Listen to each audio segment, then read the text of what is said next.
Aujourd'hui, on entend beaucoup de monde parler de la blockchain, mais très peu de gens comprennent vraiment ce que c'est. Pourtant, c'est peut-être l'une des technologies les plus importantes depuis Internet. Et pour comprendre la blockchain, il faut revenir en 2008. En 2008, il y a une énorme crise financière, des banques font faillite, tout ça, mais ça, je te l'ai déjà expliqué dans ma précédente vidéo.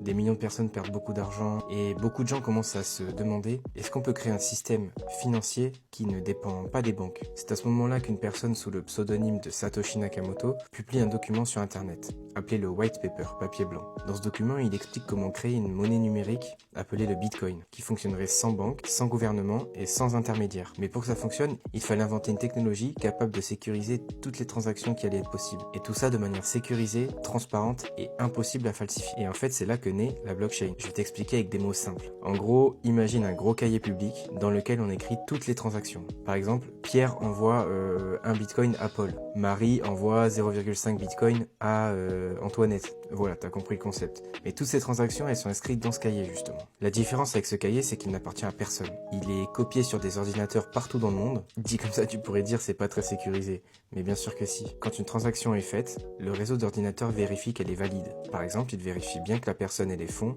pour les envoyer. Une fois que la transaction est validée, elle se retrouve dans un bloc. Et chaque bloc est relié au bloc précédent, grâce à un système cryptographique. C'est ce qui forme une chaîne de blocs.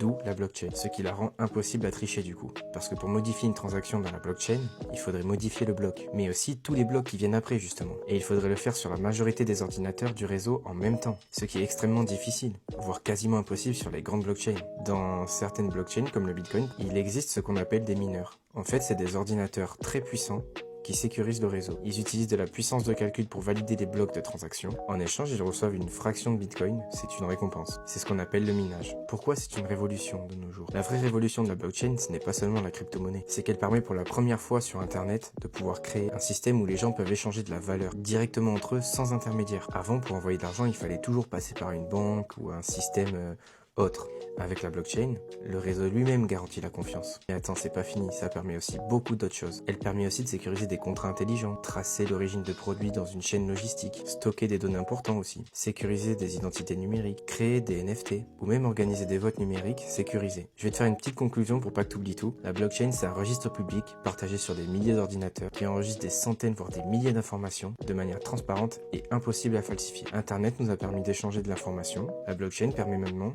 d'échanger de la valeur et de la confiance sur Internet. Si tu veux, je peux aussi t'expliquer comment fonctionne le Bitcoin, qu'est-ce que c'est les NFT ou comment certaines personnes gagnent de l'argent grâce à la blockchain. Mais si tu veux en savoir plus, faut t'abonner à Crypto pour les nuls.